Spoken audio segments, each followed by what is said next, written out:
بسم الله الرحمن الرحيم. مشاهدينا السلام عليكم ورحمة الله وبركاته، وأهلا بكم في هذه الحلقة التي نوجهها للمسلمين الأكراد بمناسبة ذكرى مذبحة حلبجة التي استشهد فيها 5000 من المسلمين الأكراد من خلال قصفهم بالأسلحة الكيماوية الإيرانية، لكنها ألصقت بمن؟ بالمسلمين السنة اللي هم صدام حسين الرئيس العراقي في ذلك الوقت. فتقام كل سنة مراسم وإحياء و كم الذين قتلوا؟ يقولون 5000 فقط. سوريا قتل فيها 2,000,000 مسلم سني ولم يقم لهم أي احتفال ولا أي حاجة. يعني الشيعة النصيرية الذين يحكمون سوريا الآن ورئيسهم بشار سيطروا على الجيش والمخابرات وكل شيء، وطردوا 10 ملايين مسلم سني وقتلوا 2 مليون مسلم سني إبادة جماعية، ورغم ذلك لا اعتبروا في إبادة جماعية للمسلمين السنة ولا شيء. الميليشيات الشيعية الإيرانية في العراق قتلت 2,000,000 مسلم سني وهجرت 4 ملايين مسلم سني، إبادة جماعية، ولا كلمة ولا نصب تذكاري ولا أي شيء. الميليشيات الشيعية الإيرانية في اليمن قتلت مئات الألوف من الشعب اليمني لأنهم مسلمين سنة، ولا أحد ينطق بكلمة. ثم إيران، وكان علي خامنئي المرشد الإيراني الحالي كان رئيس إيران، وهو من المشتركين في إلقاء غاز الإيراني على منطقة حلبجة وقتلت هؤلاء. ثم أتت بالمصورين، لأنه حلبجة كانت تحت سيطرة إيران، أتت بالمصورين، والمصور نفسه كان مصور إيراني، ونشروا الصور وقالوا طائرات عراقية وإلى آخره. وقد نبهني بعض الإخوة الأكراد إلى هذه الحقيقة، وأنا سأحكي وأوضح جزاهم الله خيرا بنصائح الإخوة المسلمين الأكراد الذين نبهوني لهذه الحقيقة. وتعالوا نبدأ ونرى. أولا يا جماعة، منطقة حلبجة هي الآن أصبحت محافظة في العراق، هنا كما تشاهدون على الحدود. المناطق فيها مسلمين أكراد في العراق، في مثلا كركوك، السليمانية، أربيل، دهوك، وحلبجة كانت جزء من السليمانية. فصدام حسين يعني لماذا يذهب ويقتل المسلمين الأكراد في حلبجة وهو يستطيع أن يقتلهم في كركوك أو في أربيل أو في دهوك أو في السليمانية؟ يعني يقتل 5000 كردي، هل الأكراد سيختفون يعني؟ ما معقول، يعني الأكراد 5 ملايين وصدام أصلا. طيب تعالوا نكمل. فالذي قام بهذا الهجوم كما أثبتت التحقيقات من؟ إيران هي التي قامت بهذا الهجوم وقتلت الأبرياء الأكراد.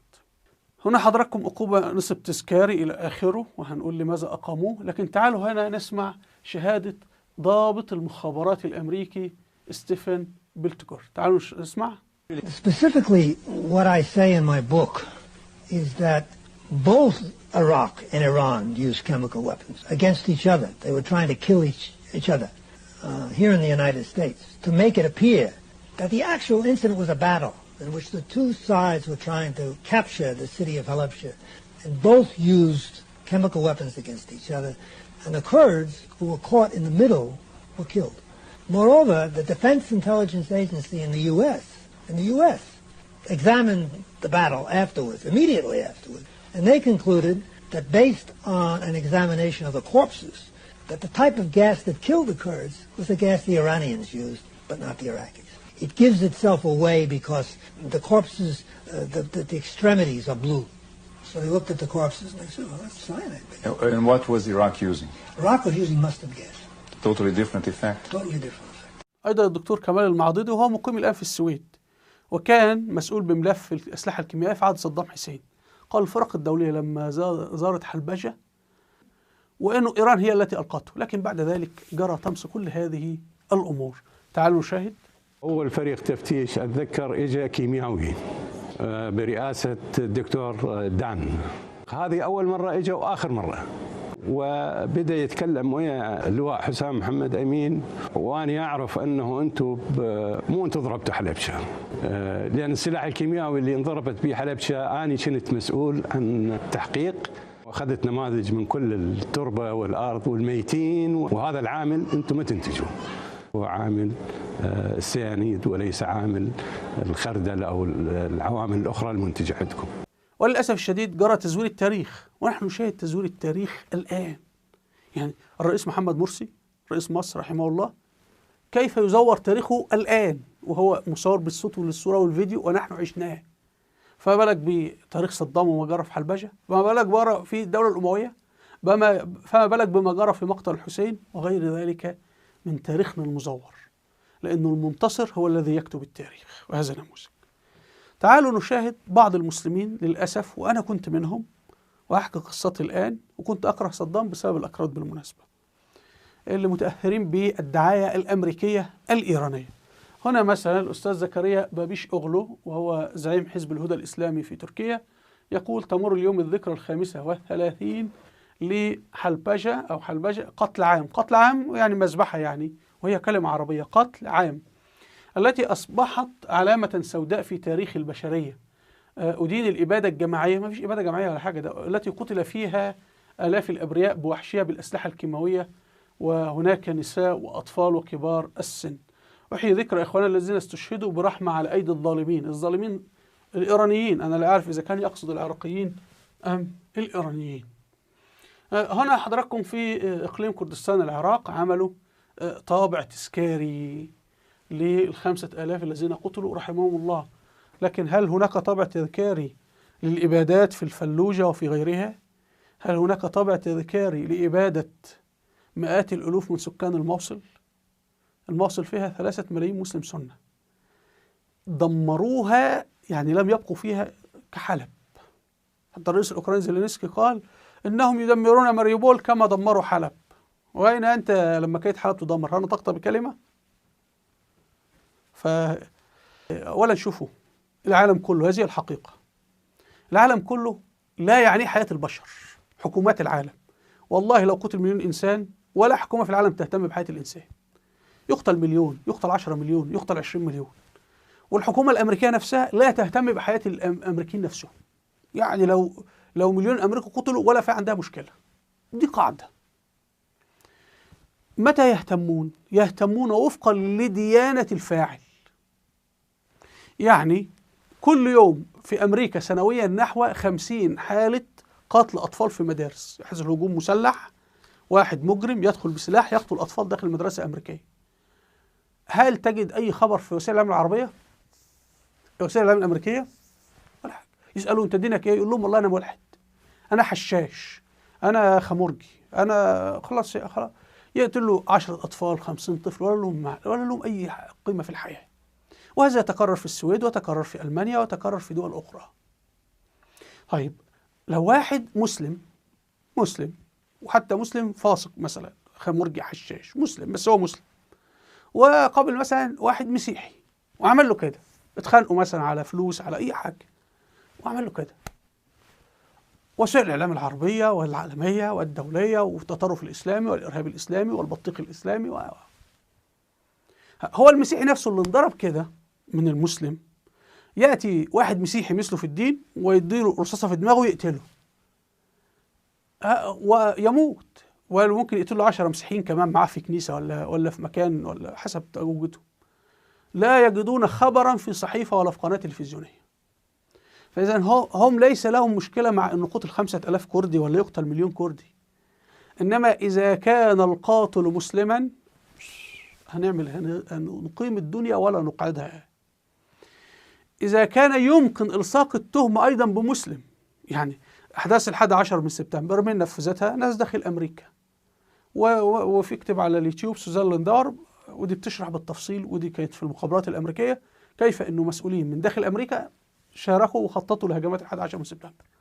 لكن يمكن إلصاقها بمسلمين، نقيم الدنيا والمسلمون الإرهابيون وفيلم داعش أكبر مثال على ذلك. فالهدف من مذبحة حلبجة هو التفريق بين المسلمين السنة، تقسيمهم إلى عرب وأكراد، وتقديم للمسلمين الأكراد عدوكم هو المسلم السني العربي. وأنا بهذه المناسبة أقول للمسلمين العرب في العراق والمسلمين السنة والأكراد: اتحدوا في كيان واحد ودولة واحدة. المسلمين الأكراد انتوا عددكم 5 ملايين. 5 ملايين يعني اسطنبول، مدينة اسطنبول التركية 16 مليون، يعني لو قسمنا اسطنبول 3 دول، اسطنبول تعمل 3 دول. القاهرة عندنا 20 مليون في مصر، لو قسمناها 4 يعني من المضحك انك تعمل 4 دويلات في القاهرة، يعني القاهرة نفسها لا تصلح دولة. فأقول لك لما تقسم القاهرة 4 أجزاء وتعمل كل حي دولة يعني. وأنا أقول للمسلمين العرب السنة انسوا حكاية العرب، وطبعا المسلمين السنة العرب ليس بيدهم شيء، ده الميليشيات الشيعية الإيرانية شغالة فيهم قتل. لكن أنا أقول لهم اتحدوا مع إخوانكم المسلمين الأكراد واعملوا دولة واعملوا عاصمتها أربيل. وإن لم تفعلوا هذا حاولوا تفعلوا هذا، إن لم تفعلوا هذا إيران ستبيدكم وستبيد الأكراد. إيران لا بتعرف عرب ولا بتعرف أكراد. أنتم فاهمين، والأكراد في شمال العراق فاهمين الخطر الإيراني كويس جدا، والعرب المسلمين السنة فاهمين الخطر الإيراني. فاتحدوا. وأنا عارف النظام ديكتاتوري في كردستان، كله نظام طراطير يعني، هي أمريكا اللي بتحكم كردستان العراق يعني. لكن في الآخر أهو راجل الشرطة الكردي راجل مسلم في الآخر، يعني هيكون عنده رأفة ورحمة مليون مرة من الميليشيات الإيرانية الشيعية اللي بتقتل طفلة لأن اسمها عائشة، أو بتقتل طفل لأنه اسمه عمر، واللي بيحرق مسجد ويفجره يعني. المهم فهمنا لماذا، ولذلك كل سنة يقام إحياء ذكرى مقتل الحسين. طب وأين مقتل عثمان بن عفان؟ سؤال، من الذي قتل عثمان بن عفان؟ عبد الله بن سبأ. لا خلاص، ما دينه؟ لا لا. مين اللي قتل الحسين؟ مسلم. يبقى إذا احنا هنعمل مشكلة. طيب أبو مسلم الخراساني الذي قتل مئات الألوف أنت لا تسمع عنه شيء. هولاك الذي قتل ملايين الناس، وجنكيز خان المغول اللي قتلوا ملايين الناس، ولا أحد يتحدث منهم حاجة. ولو واحد النهاردة في شارع بغداد يقول كل سنة الله يلعنك يا جنكيز خان، كل يوم يقولوا هذا مجنون. فاللي قاعد يقول الله يلعنك يا يزيد، الله يلعنك يا معاوية، ما هم ماتوا. فأنتوا يعني اللي بيلعنوا معاوية إما مجانين، إما في قلوبهم مرض ولهم أهداف عسكرية. لأنه ما في عاد في معاوية، ولا عاد في يزيد، ولا عاد في جنكيز خان كي تلعنه، ولا عاد في هتلر كي تلعنه يعني حتى. فهمنا القصة؟ هنا حضراتكم نموذج لي، ده مجموعة من الإعلاميين الأكراد وقفوا أمام يعني يحيون ذكرى هذه المذبحة البشعة. السؤال يا جماعة، الآن مفروض أن في إقليم ذات الحكم في العراق اسمه كردستان العراق، ومفروض أنه صدام حسين المسلم السني اللي كان يضطهد الأكراد، هكذا تقدم الرواية التاريخية الأمريكية المعممة في العراق وفي العالم الإسلامي كله. السؤال، أين الهوية الكردية؟ لما تنظر في ملابس الرجال كلهم ملابس أوروبية، ملابس النساء نساء ملابس أوروبية تماما. يحدثونك عن هوية كردية، أين هي؟ يحدثونك عن هوية تركية، أنت لا تعرف. الصورة دي تصلح، تعتقد لو عرضتها على أي واحد تركي تقول له أين هذه ذول في أي مكان في اسطنبول، ولا يستطيع أن يعرف أنهم أكراد أصلا. تصلح صورة في القاهرة، تصلح صورة في المغرب، تصلح صورة في باريس في إيطاليا، تصلح صورة في أمريكا وفي كندا. فأين الهوية الكردية؟ وأين الهوية البطيخية؟ وأين الهوية العربية؟ وأين الهوية المغربية؟ وأين الهوية الجزائرية؟ وأين وأين وأين؟ ما في هويات. يعني لو صلاح الدين الأيوبي كان بيحكم كان هيبقى فيه هوية فعلا عربية وهوية كردية. يعني كنت هتجد المرأة الكردية بملابسها بحجابها، وهتجد المرأة التركية بملابسها وحجابها، والمرأة العربية بملابسها. كنت هتعرف ان هذه كردية وهذه عربية يعني ايام ما صلاح الدين الايوبي رحمه الله كان يحكم هذه المنطقة كان فيه هويات فعلا. لكن اليوم اين هذه الهويات؟ في ظل الذين يرفعون الهوية الكردية يحاربون الهوية الكردية، ويرفعون الهوية العربية ويحاربون الهوية العربية، ويرفعون الهوية الباكستانية ويحاربون الهوية الباكستانية. يا راجل باكستان أصبح اللغة الأردية شبه ممنوع الكتاب بها. هذه حضراتكم صورة لمسعود برزاني، وكل الوقوف يرتدون ملابس أوروبية. أين الهوية الكردية والثقافة الكردية؟ طالما الملابس الكردية هي ملابس ليست أوروبية الغيها. أنت حضرتك بتجد ملابسه كلها أوروبية، الجاكيت البنطلون ما عدا العمامة فقط. بدون العمامة أنت ما كنت تعرفه أصلا فرنسي ولا إيطالياني ولا إيه بالظبط يعني. السؤال، إخواننا وأساتذتنا ومعلمينا أحفاد صلاح الدين الأيوبي رحمه الله، أحفاد هؤلاء الأكراد المسلمين الحقيقيين، لي قصة مع صديقين كرديين عن صدام حسين. صديق كردي، أنا ما أعرف، لا أعرف أنه كردي، إنما راسلني عبر الفيسبوك وتناقشت معه، ورجل عنده علم يعني. أنت هنا، أنا عراقي، فكل ما أذكر شيء عن صدام يقول لي معلوماتك خطأ عن صدام. كل ما أذكر شيء ويناقش ويقدم معلومات وأنا ليس لدي دراية، يعني لم أدرس حياة صدام إلى آخره، فيقول لي معلوماتك خطأ عن صدام. حتى زارني في البيت، فأقول له: يا فلان أنت من أين؟ من العراق. قال لي: أنا من أربيل. قلت له: أنت من أربيل؟ قال لي: نعم. قلت له: أنت كردي؟ قال لي: نعم. قلت له: يا أخي والله ظننتك من القومين العرب، ده أنت صدحت دماغي صدام يا أخي. قال لي: لا، أنا ولا لي علاقة، أنا راجل مسلم، لكن صدام مظلوم، وصدام كان يحب الأكراد. وهذا ما سيقوله ضابط المخابرات الأمريكي الذي حقق مع صدام. والنموذج القدوة العليا لصدام حسين هو كان صلاح الدين الأيوبي المسلم الكردي رحمه الله. فكان صدام يعمل لنفسه تماثيل. صدام عنده أخطاء كثيرة يعني، ولكن كان قدوته هو القائد الكردي المسلم صلاح الدين الأيوبي. هذا يجعلنا نشك في أنه صدام كان يؤمن فعلا بالقومية العربية. فالمهم ظل يصحح الأخطاء، كل ما يقول لي: أخطأت في حق صدام، أخطأت في حق، يعني كأني شعرت أنه أحد أبناء صدام حسين. وهو يعني صعقني عندما قلت له: يا أخي ده أنا كرهت صدام لأنه قتل الأكراد. ده غير صحيح. المهم، وصديق كردي آخر نفس الموضوع، يدافع عن صدام بشدة ويقول لي معلوماتك غلط عن صدام إلى آخره. المهم، أنا نشرت فيديو دفاعا عن صدام بعد ما سمعت الشهادة ضابط مخابرات أمريكي حقق مع صدام، وسأترك الفيديو لضابط المخابرات الأمريكي في نهاية الفيديو. والله أنا بكيت وأنا أسمع هذا الضابط، ونفى كل الاتهامات عن صدام ما عدا مجزرة حلبشة، وقال صدام انفعل ولم يجب، يعني حصل مناوشة، وللأسف لم تصلنا إجابة صدام عن هذه المذبحة. فنشرت الفيديو. الإخوة الأتراك بيكتبون باللغة التركية في التعليقات، لكن أنا بترجم من جوجل يعني. فبعضهم قالوا إنه قتل الأكراد في حلبشة. فذهبت بقى لصديقي الكردين جاوبوني. فالأول قال لي: انتبه، المحكمة اللي الأمريكان أنشأوها حكمت على صدام وأعدمته، ولكنها لم تحكم ولم تحقق معه في قضية حلبشة، فلو كان ارتكب هذه المجزرة للأمريكان حكموه فيها.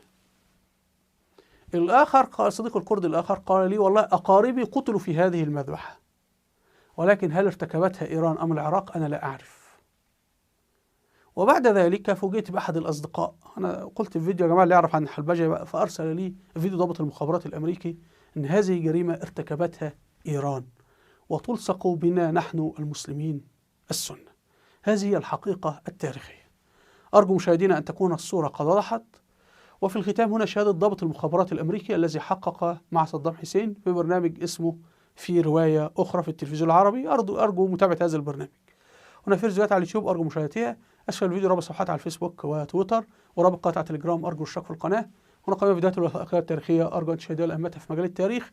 أرجو منكم الاشتراك في القناة بالضغط على هذا الزر. وإلى اللقاء، والسلام عليكم ورحمة الله وبركاته.